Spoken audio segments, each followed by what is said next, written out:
Là, on est encore pre-live, là. Ben, ouais, c'est ça. Justin, peux-tu... OK. Oui, ça vient de commencer. Justin, on est bon? Oui. Alors, bonjour tout le monde. Alors là, on va aller avec la réunion le mercredi le 12 août 2020 pour le comité des travaux publics. L'ouverture de la réunion. Ça me prend un proposeur et un appuyeur, s'il vous plaît. Proposer M. Sarrazin, appuyer M. Riopel. Déclaration pécuniaire, aucune. On s'en va au numéro 3, adoption de l'ordre du jour. Un proposeur, un appuyeur. M. Sarrazin. Monsieur Lafleur, juste, Monsieur le Président, donnez-moi juste une minute. L'assistante a de la difficulté à rentrer sur le système. Elle n'est pas là, donc elle ne peut pas voir qui a proposé et appuyé. OK. Je vais trop vite. Donnez-moi juste une seconde, je vais... Je vais trop vite. Fait que Stéphane, tu vas dans Invite Others, puis tu es capable d'inviter ceux qui font partie du meeting, c'est ça? Dans Show Participants, là? Ouais. OK. C'est ça.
OK, elle a joint, je pense, par le site web, donc ça nous entend au minimum, là, donc on peut commencer.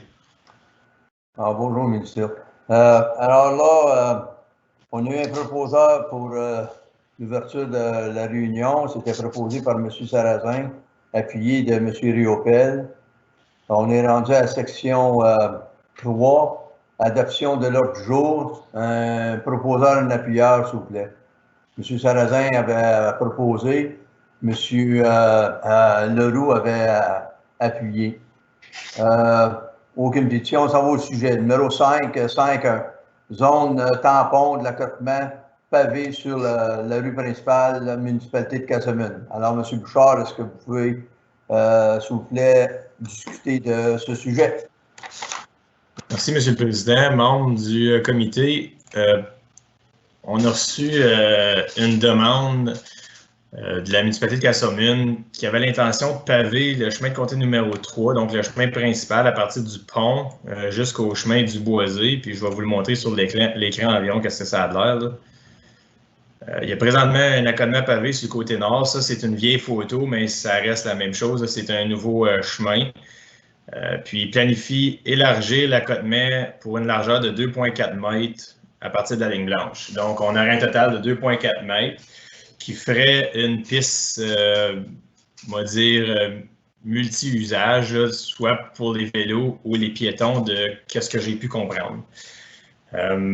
Monsieur Lafleur m'a approché pour savoir qu'est-ce qui était requis selon les guides ou les standards du Ontario Traffic Manual.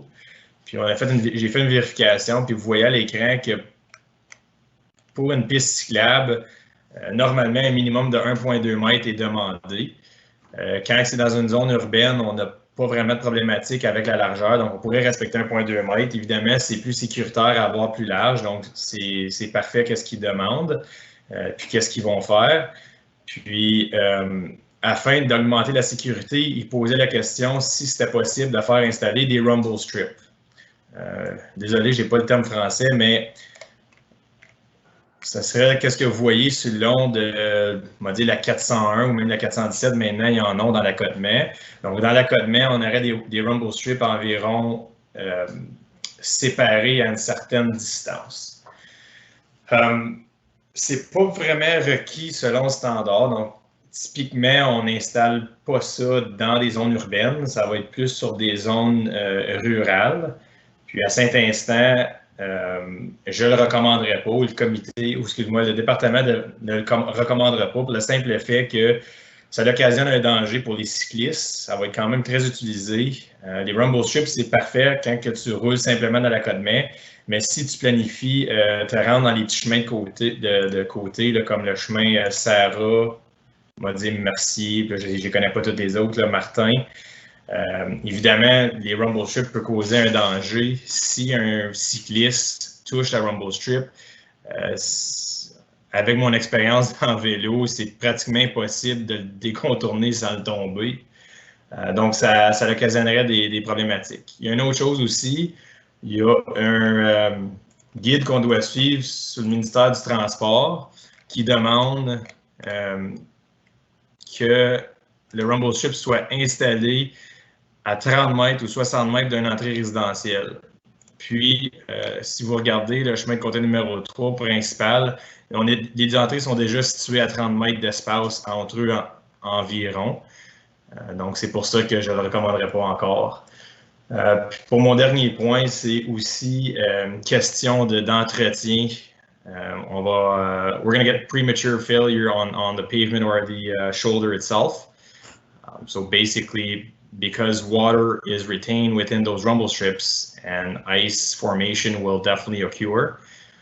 Therefore, premature cracking will definitely be involved on that street. Puis, c'est tout. Je reste à la discussion du comité ou peut-être M. Lafleur qui veut expliquer la raison de l'installation du rumble strip. Je veux juste ajouter aussi, j'ai un coût, comment que ça coûte pour l'installer. C'est pas extrêmement dispendieux. On parle de 6 500 pour faire la longueur de 1,3 km. Si on en fait moins, c'est quand même le même prix. Là, donc, j'imagine que c'est juste pour payer la mobilisation puis une machine pour une coupe d'heure. Je demeure à votre disposition. Merci, M. Bouchard. Oui, justement, la municipalité, nous, c'est pour la sécurité de nos gens qui utilisent ce petit sentier-là ou cet accotement-là à l'heure actuelle. Il se trouve à avoir beaucoup de gens. Il faut penser que le bureau de santé se trouve sur la rue principale à l'autre extrémité. Alors, le bureau de santé, ces employés-là sont une quarantaine, là, puis ils servent beaucoup de cet accotement-là les heures de dîner, puis à leur pause. Puis moi, j'ai demandé dans le passé, l'an passé, de mettre des signalateurs pour les vitesses, là, ralentir la vitesse. Ça a été fait, un gros merci. Nous, la municipalité, on s'est engagé de mettre d'autres panneaux au centre de la rue principale. Encore, la vitesse est encore assez élevée. Les gens ne respectent pas l'histoire de la vitesse. Moi, j'ai peur pour les citoyens de la municipalité de Casselman qu'il y ait un incident mortel à un moment donné. C'est la raison pourquoi que je demande de mettre les tampons, là, les rumble, là, si vous voulez, à chaque devanture des propriétés. Non pas les entrées principales des propriétés ou les autorampes, mais à chaque devanture des propriétés, il devra avoir sur un côté seulement, sur le côté nord, ces tampons-là de A à Z. Puis pour rentrer sur Mercier, Maria, Sarah, etc., il se trouve à avoir quand même, à chaque entrée des maisons sur le côté nord, les gens vont pouvoir circuler sans problème. Il n'y en aura pas de tampons, il n'y en aura pas de petites bosses, comme vous avez parlé, M. Bouchard. Du côté de son, j'ai fait du porte-à-porte. J'aime autant les gens de ce secteur-là, sur le côté nord, sont d'accord à avoir cette sécurité-là. Ils sont très fiers qu'on va élargir, on peut appeler ça le trottoir qu'on va utiliser maintenant, qu'on va prendre comme trottoir maintenant. Alors, nos gens sont très satisfaits qu'on va élargir l'accotement. Ça va donner 7 pieds vraiment total. Alors, nous, on a quelques payeurs de taxes qui se trouvent être en mobilité réduite, qui ont des petites chaises électriques. Puis, de ce côté-là, puis, ils vont être très heureux une fois que ça va être terminé pour le début septembre. Puis, du côté d'eau, je peux comprendre, il peut peut-être avoir un petit peu d'eau qui peut rentrer là-dedans, mais si on regarde du côté 417 ou ailleurs, avec les voitures qui passent, ça sèche assez vite. Les petites ouvertures là, qui se trouvent à avoir dans le pavé. Alors, je ne vois pas le problème. On demande, nous, on élargit l'accotement, ça nous coûte 75 000 $. On demande seulement qu'au comté, le montant de 6 500 pour faire ces encavures-là dans le pavé. C'est seulement que ça, vraiment. Puis c'est pour la sécurité de nos citoyens. C'est pas pour un show, rien de ça, loin de là, c'est pour la sécurité de nos citoyens. Il y a des membres du comité qui ont des questions, des choses à ajouter, vous êtes bienvenus de le faire. Monsieur Riopel. Allez-y, Monsieur Riopel. Oui, je m'en viens. Je suis en train de me démuter. Merci, Monsieur le Président. J'ai une couple de questions concernant le design. Si on regarde à l'item, ben pas l'item, mais le graphique design numéro 4.16, puis je pense que c'est sur l'allure que vous voulez entreprendre. Le chemin est capable de le prendre, c'est parce que là, d'après ce que je peux comprendre, est-ce qu'on élargit le chemin ou ça a été considéré? Parce que j'ai des mesures différentes. Si on a 3 mètres, on peut aller jusqu'à 3,75. Si après ça, la strip, c'est de 0,5 à 1,5 mètres. Après ça, la piste cyclable, c'est de 1,2 à 2 mètres. C'est quoi les vraies données? Parce que si on prend les maximums, on parle de 7,25 mètres de large. Est-ce que le chemin est capable de le prendre présentement? Monsieur Bouchard, le chemin est capable de le prendre à l'heure actuelle. Il y a déjà, l'an passé, en 2019, la municipalité a mis la tuyauterie d'égout. Nous, on a payé, le contrat a été donné, mais il fallait que ce soit asphalté. Ils ont pris une section, ils ont donné une section pour l'accotement, mais l'accotement est pas assez large. Alors, c'est la raison pourquoi on veut faire élargir cet accotement-là à 6, ça va donner 7 mètres, 7 pieds total, je ne me trompe pas, M. Bouchard. Monsieur le Président, M. Riopel, pour répondre à votre question, présentement, entre la ligne jaune et la ligne blanche, vous avez 3,375 de mètres large. Donc, on est bien en dedans du standard. Puis, l'accotement pavé présente est de 1,2 mètres de large. Donc, avec l'élargissement que la municipalité de Casselman recommande, ça ferait un accotement pavé total de 2,4 mètres, incluant un buffer zone de 0,5. Donc, il reste 1,9 mètres d'accotement, qui serait amplement pour rencontrer le guideline typique. Ça veut dire qu'il faut élargir le chemin de 2,9 mètres? Non, Monsieur Lafleur, ils vont élargir d'environ, c'est 1,5. Puis, évidemment, il faut qu'ils fassent une clé dans l'accotement pavé existant d'un demi-mètre. Donc, ils vont allonger environ 1 mètre pour donner le 2,4.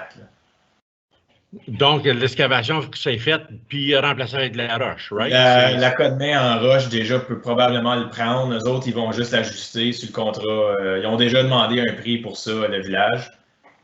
Fait que la municipalité... C'est Casselman qui paye pour ça? Oui, c'est toute Casselman qui paye entière pour l'élargissement du chemin, pour s'amener standard, c'est Casselman qui paye. C'est ça. Il n'y a aucune dépense présentement des comtés. La seule chose que M. Lafleur demande, c'est l'installation de la zone de tampon là, qui est plus ou moins les rumble strips.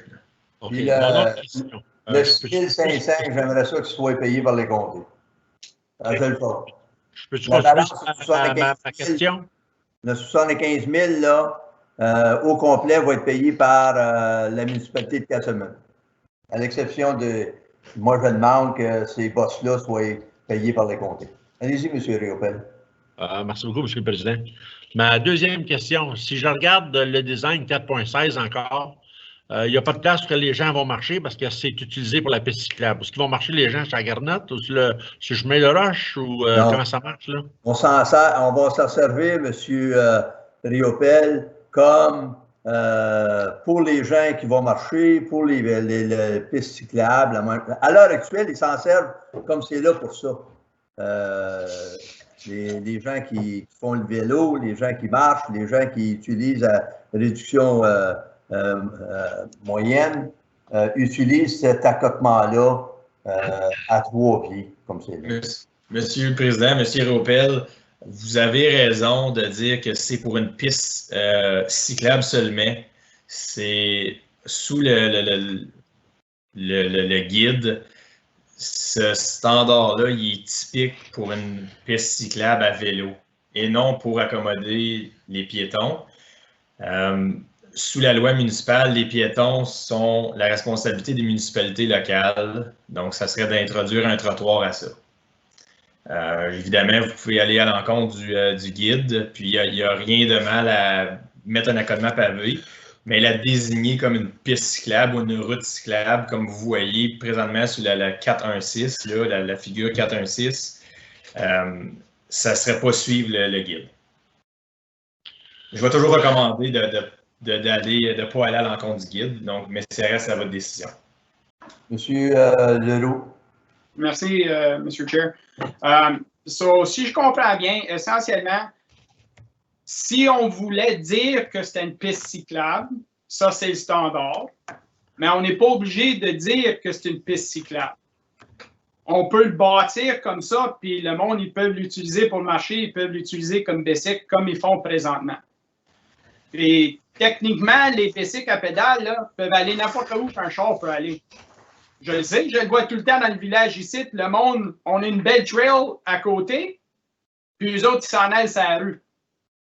Je veux dire, tu vas avoir les bicycles qui vont contourer, oui, ou ils vont ralentir. C'est ça la réalité. Je pense pas qu'on peut avoir, il y en a qui le font, là, mais on peut pas avoir une lane pour les pedestrians, une lane pour les bicycles, une lane pour le char. On doublerait le size des rues juste pour accommoder ça. Là. Moi, personnellement, je pense que si votre conseil a ça à cœur, ce projet-là, moi, quand je parle des villages, peut-être pas les chemins de comté qui sont à l'extérieur des zones urbaines, là, mais quand ça affecte nos villages, là, puis que le conseil municipal, il y a quelque chose dans la tête, je pense que ça devrait, la décision devrait revenir aux gens de la place et non pas aux comtés unis.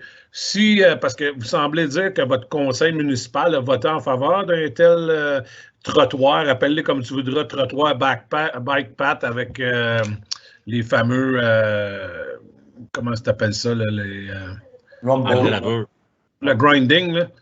Ouais. Moi c'est mon point de vue, là. Merci, M. Sarrazin. Oui, nous autres, le conseil municipal, il est en faveur parce que, écoutez, d'ici 2 semaines, ce pavage-là va être fait avec Cornwall Gravel. Ils nous ont donné, comme je vous ai dit tantôt, un prix de 75 000 $.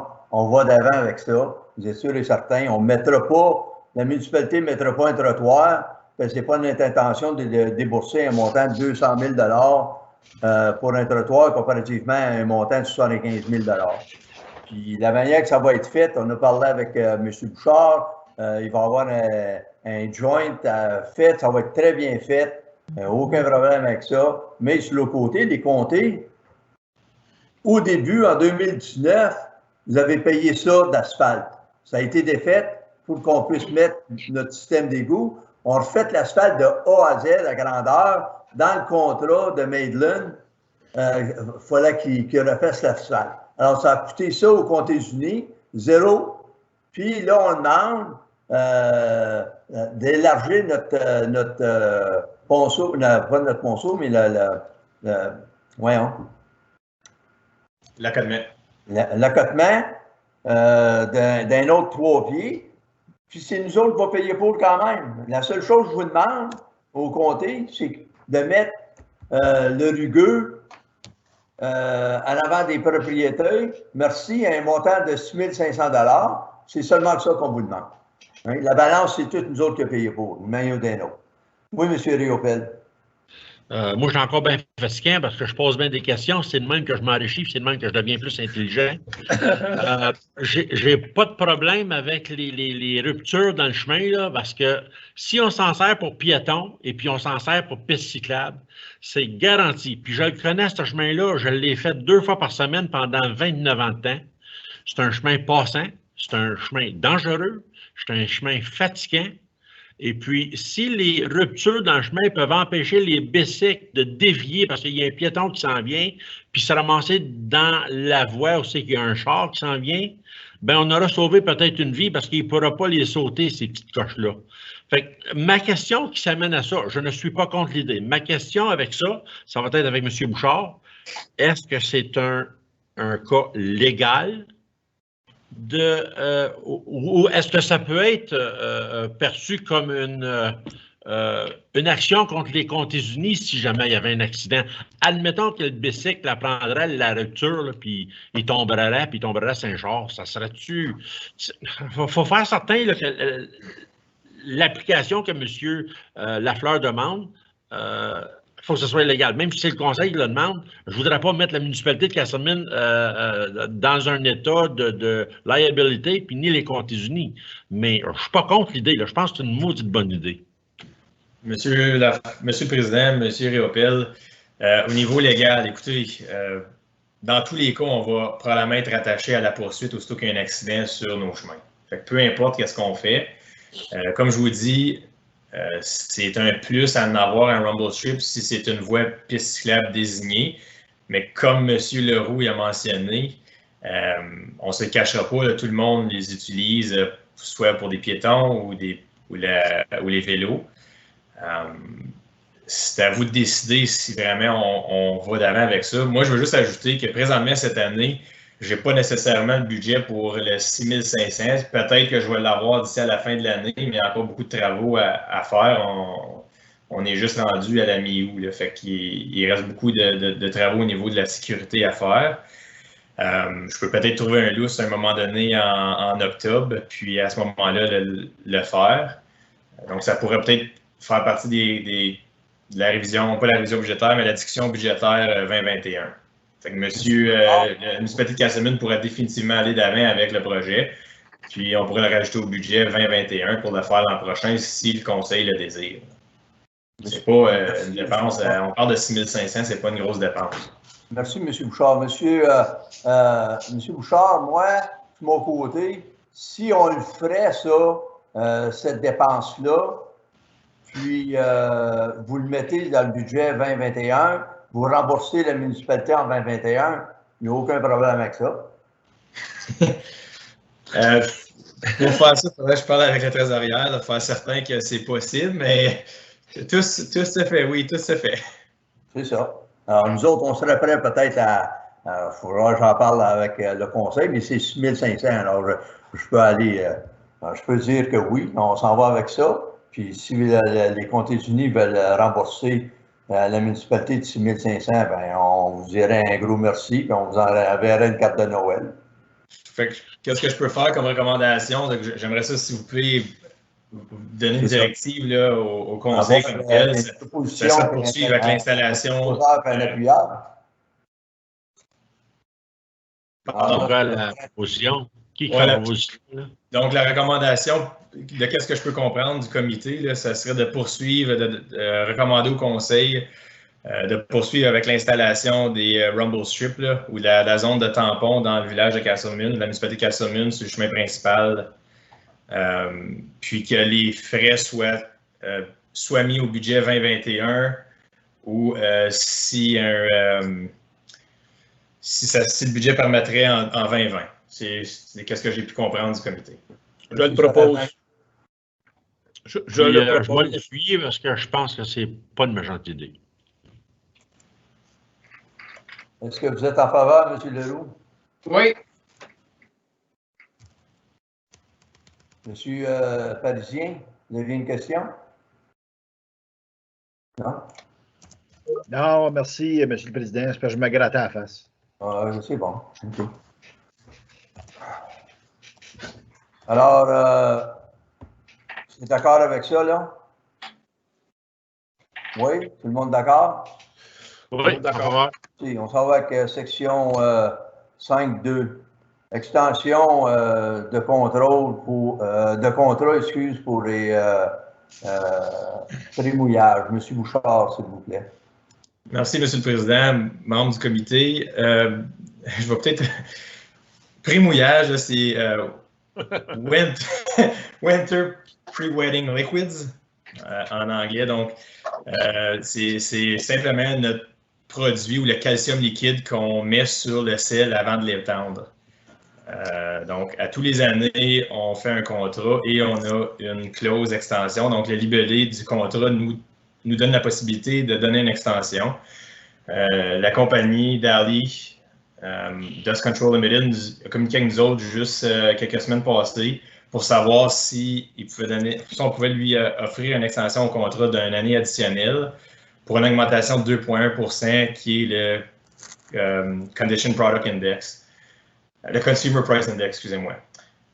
Donc, ça l'apporterait, l'augmentation serait de 22,4 sous, de 0,224 sous le litre à 0,2296 le litre. Puis ceci, même avec l'augmentation, la compagnie était déjà plus basse que tous les autres soumissionnaires en 2019. C'est juste ça que je veux demander. Donc, sachant que le comité recommande l'extension du contrat à Daly pour l'année 2020 et 2021, parce que le contrat il termine en octobre, si je ne me trompe pas. Alors là, ça me prend un peu le poseur, s'il vous plaît, pour adopter la recommandation de M. Bouchard. M. Leroux, un appuyeur. M. Sarrazin, il y a des discussions, des questions. M. Riopel. Oui. C'est justifiable, le 2,1 %? Parce que cost of living, là, ça ne sera pas ça cette année. Puis, il n'y a pas d'augmentation nulle part avec la COVID. C'est tellement... Est-ce que c'est fair? C'est ma question. Je sais que tu le recommandes. Ça représente combien en chiffres? Ça représente 100 000 d'augmentation, point une demi-cent là, sur 200 millions de litres. Là, ça fait de l'argent. Comme je vous dis, peu importe l'augmentation, elle va être là quand même si on va à contrat, si on donne un nouveau contrat à quelqu'un d'autre ou eux-mêmes. Faudrait que je le calcule, je n'ai pas les chiffres, comme je vous dis, c'est en bas d'une demi-cent. C'est combien de litres que tu prends par année? 100 000 litres, moi, tu le dire, moi, c'est pas moins que le risque. Oui, je sais. Je peux revenir avec la question, M. Riopel, sans problème. Je vais la regarder ça va me prendre 5 minutes. Non, c'est correct, oublie ça. Là. Je peux vous donner la réponse exacte du montant. Si je ne me trompe pas, on est alentour de 200 000. Donc, on parle de quelques mille dollars d'augmentation pour l'année. Environ. C'est correct. C'est bon. Passons au vote. Donc, question? Tout le monde en faveur? Adopté. Merci. On s'en va à 5.3. Passage pétionnier à Embrun, Casselman et Cheney. Monsieur Bouchard. Monsieur le Président, membre du comité, cette année au budget, nous avions prévu l'installation de 3 passages piétonniers, donc en anglais, pedestrian crossover. Il y en avait un, pour celui d'Embrun, il a été installé l'an dernier, mais l'activation a été faite cette semaine. Pour le village de Casselman, la municipalité de Casselman, il y en a 2 qui vont être installées, une au coin de Dollard et Principal et une au coin, juste pas loin du chemin Jeanne-Maus, qui est en face du centre de la petite enfance dans le village de Casselman. Puis un autre qui est installé à Cheney, qui est un partenariat entre la municipalité et un développeur. Et les comtés, effectivement. J'ai fait des recherches pour savoir si un règlement devait être adopté. C'est extrêmement pas clair. J'ai même eu des discussions avec M. Clermont à ce sujet. Il y a plusieurs comtés qui n'adoptent pas de règlement pour ces traverses pétuniaires-là. Puis, par contre, j'ai comme l'impression qu'on devrait quand même en adopter un. Puis, vraiment, la recommandation du comité, ça serait d'adopter adopt a bylaw to authorize the installation of pedestrian crossovers on County Road 3 pour le village d'Embrun, pour Cheney et pour le village de Castleman, même chose. Alors, ça nous prend un proposeur, M. Il y a un FIA.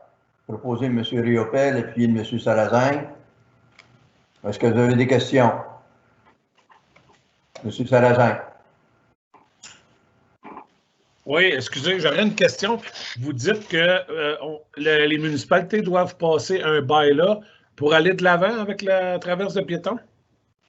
Monsieur le Président, Monsieur Sarrazin, non, c'est les comtés qui doivent adopter les règlements. C'est le chemin de comté. OK. Excellent. D'autres questions? Donc, ça va être adopté à la prochaine réunion du Conseil, la régulière, à fin août. OK. Tout le monde en faveur? Monsieur Leroux? Oui, juste confirmer. Monsieur Bouchard, tu as dit Embrun, ils ont été activés cette semaine? Effectivement, Monsieur le Président, Monsieur Leroux, oui, ça a été activé cette semaine. Si je ne me trompe pas, c'est lundi après-midi. On était à 100% fonctionnel. Parfait, merci beaucoup. Alors, tout le monde en faveur? Merci. On s'en va avec section 5.4, signal de contrôle dans la circulation des piétons à Alfred. Monsieur le Président, membre du comité, ceci, c'est le même sujet que 5.3. On a une traverse pétuniaire qui va être installée à Alfred. La seule chose, c'est un différent type, c'est vraiment un feu de circulation. Donc, il y a une lumière rouge, jaune et verte, là. Donc, c'est pour ça qu'on va passer un règlement. Pour celui-ci, c'est extrêmement clair dans la loi qu'on doit passer un règlement lorsqu'on fait installer un signal de contrôle de circulation. Donc, un règlement va être établi à la fin du mois d'août pour au Conseil. Okay. Là, ça fait une proposition. Un proposeur, un appuyeur, M. Sarrazin, appuyé de M. Riopel. Des questions? Aucune question? Tout le monde en faveur? Merci. On s'en va à 5.5, changement de limite de vitesse sur le chemin du comté 10 à Saint-Eugène. Monsieur Bouchard, s'il vous plaît. Merci, Monsieur le Président. Membre du comité, je veux juste vous demander si vous voyez qu'est-ce que je démontre à l'écran présentement, c'est vous voyez une carte avec Saint-Eugène? Oui. OK. Donc, qu'est-ce que je présente présentement? C'est le village de Saint-Eugène avec les limites de vitesse déjà établies dans le village. Si vous regardez à l'est du village, il y a 990 mètres qui est une zone de 70 km/h. On a reçu une résolution de la municipalité de Hawkesbury-Est de changer les limites de vitesse pour essayer de tenter de réduire la vitesse en rentrant dans le village. La PPO a fait plusieurs études dans le village dernièrement, puis a donné une recommandation à la municipalité et même à moi-même.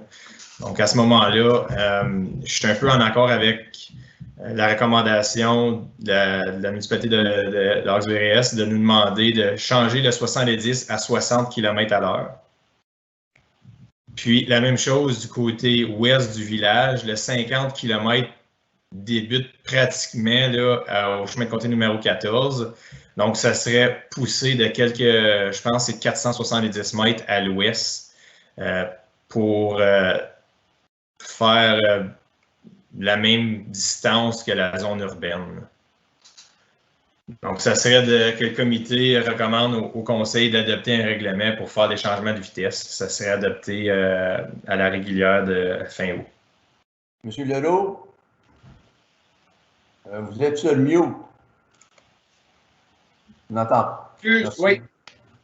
Désolé. Je suis correct avec la demande. C'est ça qu'est-ce que Hawkesbury-Est ont demandé. J'ai pas de trouble avec ça. Mais je suis juste curieux, comme tu vas aller 70, 60, 50, pourquoi tu ne fais pas dire 70, le changer à 50 tout de suite, puis c'est fini là?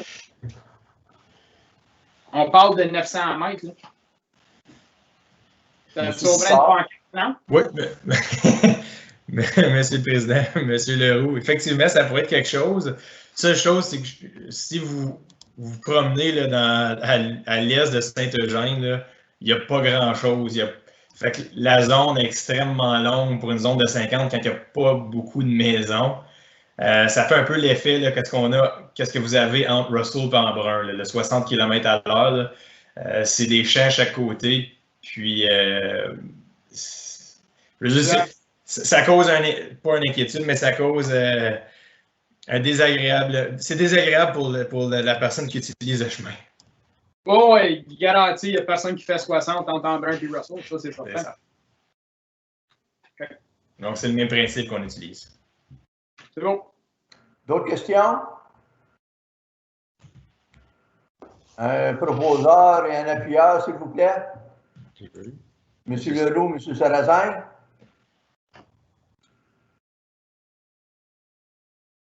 Tout le monde en faveur?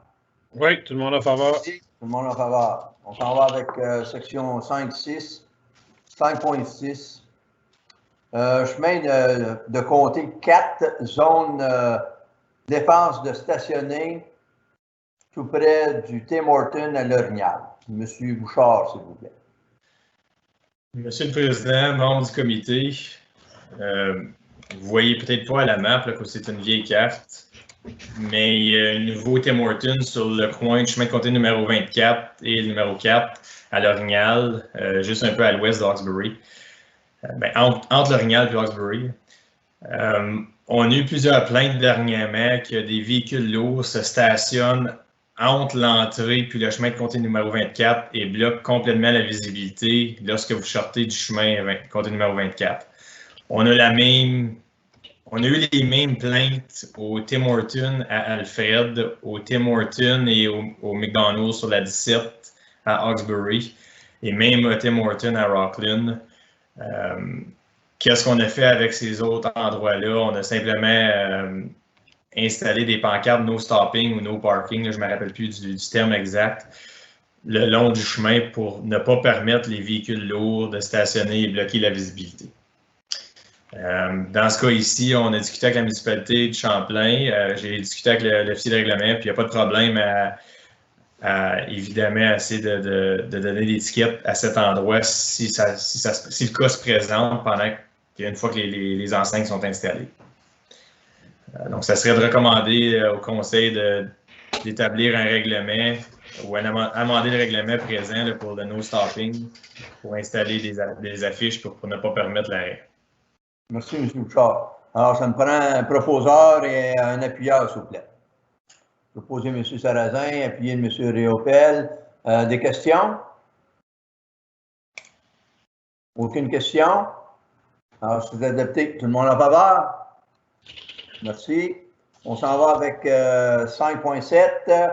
Intersection du chemin Blue Corner et le chemin comté 17. Monsieur Normand Réopel, s'il vous plaît. Merci, M. le Président.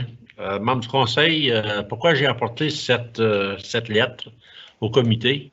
C'est parce que je cherche des idées, je cherche des solutions pour lâcher d'avoir des incidents ou même des accidents mortels.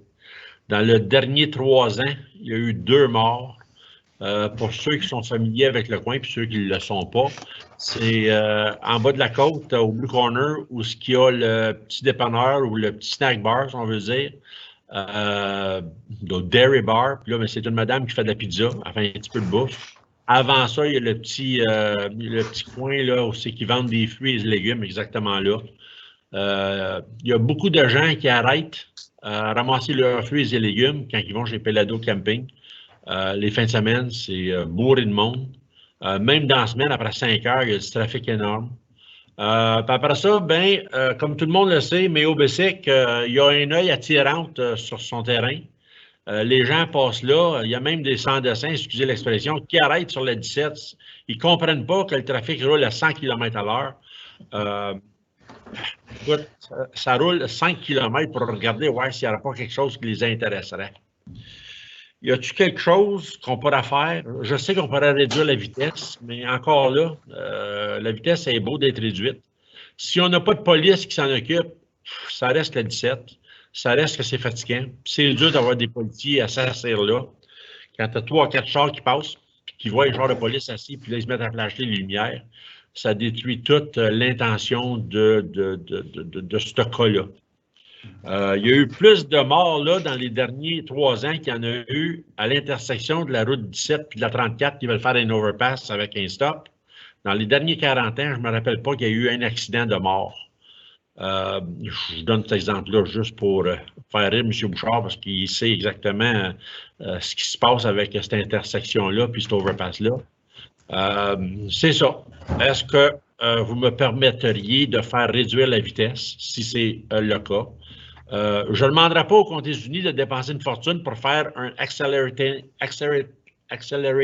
lane, une ligne d'accélération et une ligne de désaccélération. Je pense que ça serait gaspiller de l'argent.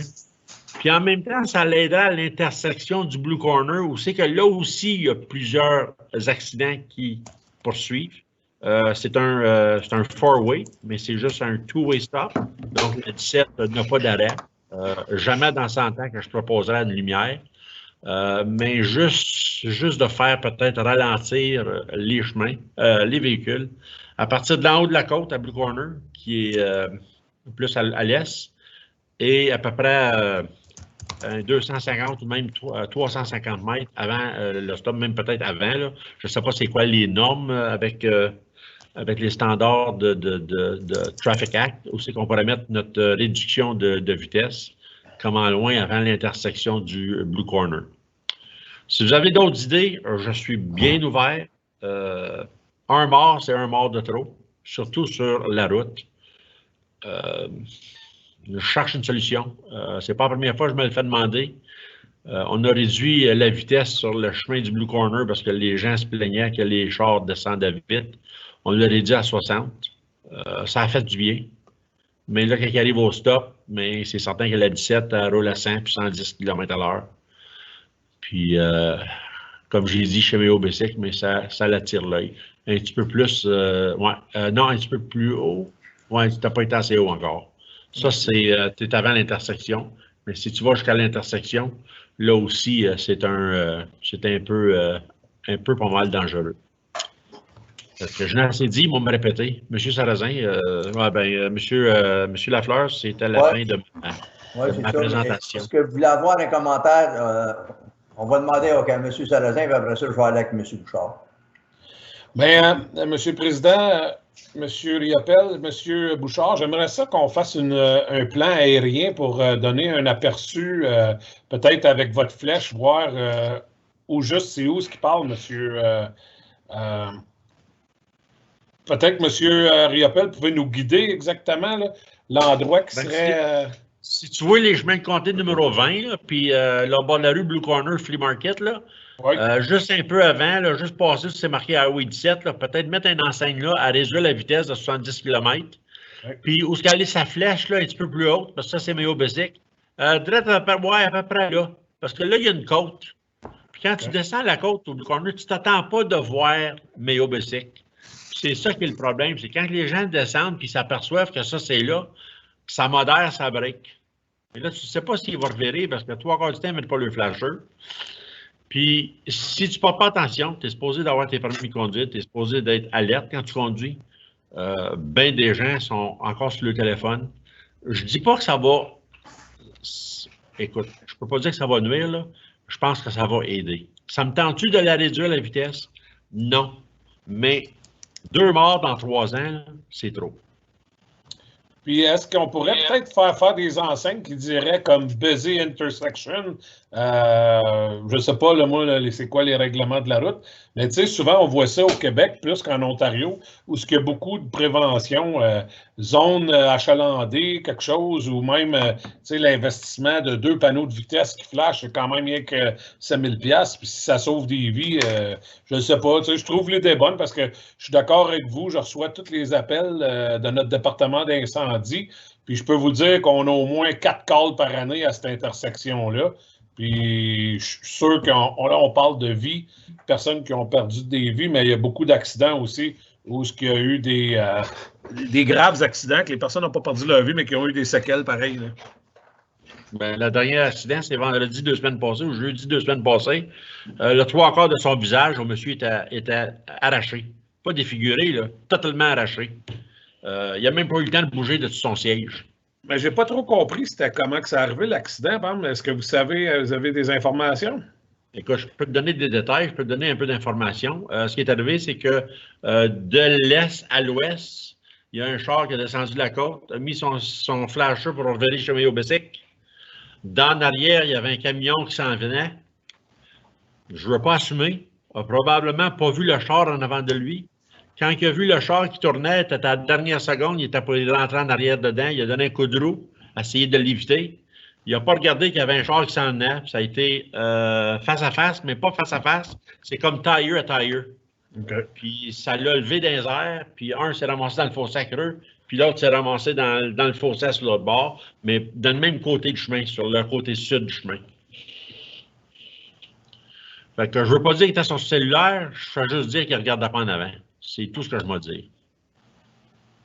Je pense que si je peux rajouter, souvent on critique nos nouvelles règles à propos des nouvelles entrées sur la 17, mais j'imagine qu'au moment où Mayo Bessic avait commencé leur entreprise, il n'y avait pas, mais peut-être qu'aujourd'hui, c'est des cas similaires qui font en sorte que oui, on doit suivre ça de plus proche quand on alloue des permis sur des routes comme celle-là. C'est que ces entrées-là étaient déjà là, ça fait 100 ans. Depuis qu'ils ont bâti l'highway, il y avait des entrées là partout. Puis c'est certain que jamais personne n'aurait pensé qu'il y aurait eu autant d'ampleur à ce signe-là. Il y avait déjà un restaurant où il était le Dairy Bar. On recule de 45, 50 ans passés, je me souviens. Même 40 ans passés, ça marchait. Puis il a éventuellement fermé le porte. Anyway, si on ne fait rien, c'est correct, là, je veux dire, je fais juste la porter. Je cherche une solution. Poser une enceinte de clientèle, ça peut être bon, ça peut avertir, mais encore là, c'est sur ton téléphone, tu t'en sacs puis même à vitesse, c'est encore pas alerte. C'est juste essayer de faire de quoi? Juste essayer de montrer aux gens qu'on est concerné du coin puis qu'on est prêt à peut-être faire ralentir le trafic. Alors ça, c'est votre demande, M.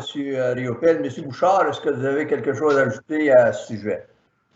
Monsieur le Président, membre du Conseil, M. Riopel, écoute, je suis du même avis que vous et effectivement, il y a eu des accidents dans les dernières années.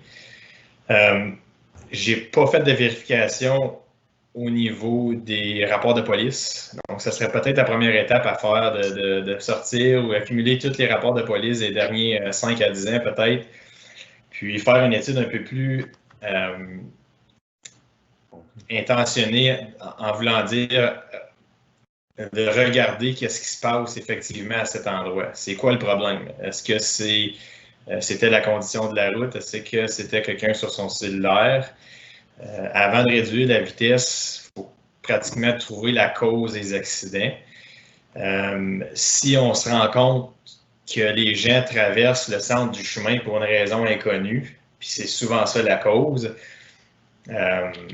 c'est peut-être un endroit qu'on pourrait mettre un rumble strip. Il est là sur la 50 à des endroits. Je vais mettre un panneau. On va mettre un panneau avec des clignotants aux deux bouts. Ça va coûter probablement peut-être le même prix que mettre des rumble strips. Puis je ne sais pas si ça se fait non plus à cet endroit-là. Je ne connais pas la condition exacte de la chaussée pour savoir si la machine peut le faire ou non. Mais j'aimerais peut-être revenir au conseil, faire un peu une étude un peu mieux au lieu de réduire la vitesse du début. Puis revenir avec une recommandation un peu plus intense pour qu'on puisse trouver la solution aussi. Merci, M. Bouchard. M. Bouchard, si vous mettez des rumble strips, est-ce que ce serait au centre de la voie ou d'en mettre au centre puis sur chaque côté de l'accotement? Ben, ça dépend de l'envergure des accidents ou qu'est-ce qu'il y en a au niveau des accidents. Si les gens prennent le fossé, ben, peut-être c'est quelque chose à regarder, mais si vraiment il y a des face-à-face au centre qui semblent être le problème, là, dernièrement, ça semble être le problème aux deux occasions. Peut-être que ce serait simplement le centre pour éviter que quelqu'un traverse le centre à cet endroit-là. Bon, merci. Monsieur Leroux, vous avez une question? Oui, ben c'était juste un commentaire. J'aime l'idée qu'on fait plus d'investigations to find what the root cause was. Parce que à la fin de la journée, je connais pas les cas du tout, but sometimes it's just, uneducated, not the greatest drivers that are causing the problem, and it doesn't matter what you do. But en regardant vraiment, essayer de trouver les causes des accidents, je pense que ça va nous donner une meilleure idée pour le futur, pour regarder les options possibles. So, je suis pas très cette idée-là. OK, vous faites une proposition, M. Leroux? Oui. M. Bouchard, alors, ça me prend, vous faites la proposition à un appuyeur, M. Riopel. D'autres questions? Tout le monde en faveur? Merci beaucoup, c'est adopté. Alors, M. Riopel, seulement que quand vous allez avoir un rapport à ce sujet-là, nous amener ça pour qu'on puisse vraiment décider de la situation, et regarder vraiment qu'est-ce qu'on peut faire pour aider aux citoyens de la région de ne pas perdre d'autres vies et ne pas être non plus handicapés ou quoi que ce soit, pas avoir d'autres accidents, moins possible. On va aller avec l'item 6, prochaine réunion. La prochaine réunion des comtés, ben, c'est le 9 septembre. Est-ce qu'on fait ça encore à 10h30? Oui. On fait après la réunion du comité de hall? Oui. C'est ça. M. Bouchard, d'accord? Monsieur Lafleur, il faut aussi diluer, quand on fait une rencontre virtuelle, il faut absolument se diluer un temps. Donc oui, 10h30, ça serait parfait. Aujourd'hui, on a commencé un peu plus tard. Là. La réunion de conseil a duré un peu plus longtemps. Donc, si le 9 septembre, suite au planier, 10h30, ça serait l'idéal. C'est bon? C'est pas l'idéal, Jérémy puis Monsieur Lafleur, c'est obligatoire. Qu'on commence après l'heure, c'est correct. Avant, on ne peut pas. Oui, c'est ça. On s'est fait avoir la dernière réunion. On pouvait commencer plus tôt, puis il faut le retarder jusqu'à 11h. Bon. Merci. Monsieur Leroux? Je vais juste faire le commentaire. Peut-être ça serait. On confirme aujourd'hui que c'est le 9 septembre. Une fois qu'on se rend plus proche aux réunions du mois de septembre, on sait que l'agenda, comment gros l'agenda du meeting du conseil va être. À ce point-là, tu peux peut-être dire, OK, ben c'est 10h30 ou c'est 11h. Si on sait que ça va être un long matin, ben tu le fais à 11h. Si on pense que ça va aller assez vite, tu le fais 10h30. C'est bon. Si le département Jérémy se grouille, là, on serait peut-être capable de se rencontrer en personne au mois de septembre. Je savais qu'il était pas dans planter un moment donné. Il parlait à Michel, là, Stéphane. Il parlait à Michel. C'est bon comme ça? Ah bon. Ça me prend proposer un appuyeur pour la clôture, s'il vous plaît. Monsieur Sarrazin, M. Leroux. Tout le monde en faveur? Au revoir. Bonne fin de journée puis bonne semaine. Salut tout le monde. Monsieur Riopel? Yes, sir. Bonne journée. Oui. Pouvez-vous m'appeler après, s'il vous plaît? Oui. Merci. Bye. Bye tout le monde. Bye. Merci.